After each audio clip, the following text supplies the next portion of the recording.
In your mother's womb, I called you to be a prophet. You're crazy to think this while you're only so young. There was just something inside me that this is what I wanted to do. There is nothing like it knowing to do what God wants you to do.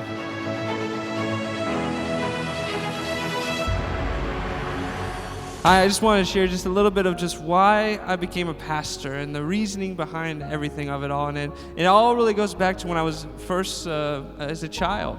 There was just something inside me that this is what I wanted to do.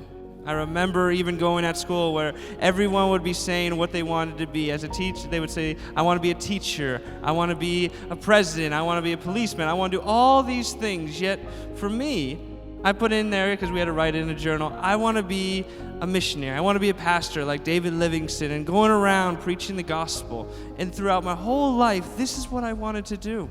Though many different things might come arise, and many people thought, you're crazy to think this while you're only so young, and even though challenges would come to it, I always had this dream. I always had this just unction inside me that this is what God wanted me to do. And even when the pastor would be preaching and other things would be going on, I just knew inside me, this is what God had called me to do. And it reminds me how in Jeremiah, where God tells Jeremiah, in your mother's womb, I called you to be a prophet. Now, I'm not saying I'm called to be a prophet, but I knew from in my mother's womb, God had separated me. God had called me to be in the ministry. He had called me to be a missionary, a pastor. And that is why I love to do this.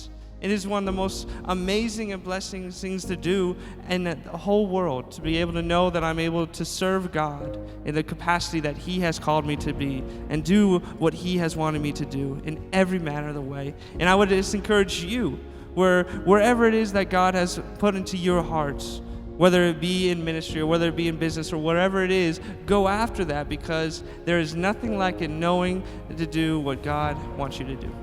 Thank you.